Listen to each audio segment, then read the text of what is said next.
വിമാനം തകർന്നു വീണ് 15 പേർ മരിച്ചു.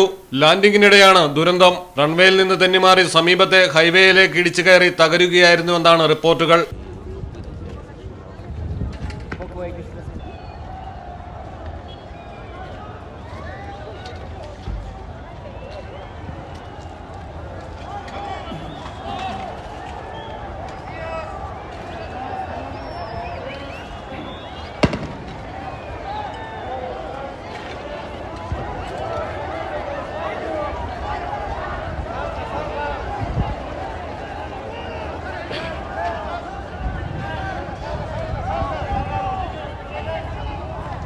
ബൊളീവിയയിലാണ് വൻ ദുരന്തം. സെൻട്രൽ ബാങ്കിന്റെ പുതുതായി അച്ചടിച്ച കറൻസി നോട്ടുകളുമായി സഞ്ചരിച്ച സൈനിക വിമാനമാണ് ലാൻഡിങ്ങിനിടയിൽ തകർന്നത്. ഹെർക്കുലീസ് C-130 വിമാനം എൽ ആൾട്ടോ വിമാനത്താവളത്തിൽ ലാൻഡ് ചെയ്യുന്നതിനിടെ റൺവേയിൽ നിന്ന് തെന്നിമാറുകയായിരുന്നു.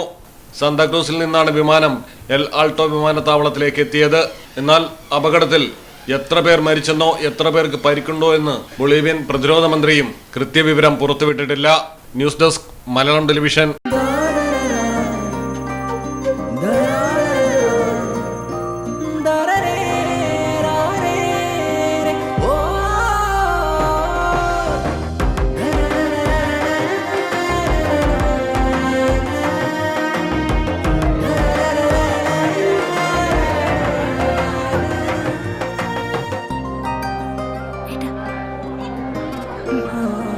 എല്ലാരും പറയുന്നു ഡിഫറെന്റ് ആയിട്ടുണ്ട്, നല്ല ഭംഗിയുണ്ടെന്നൊക്കെ.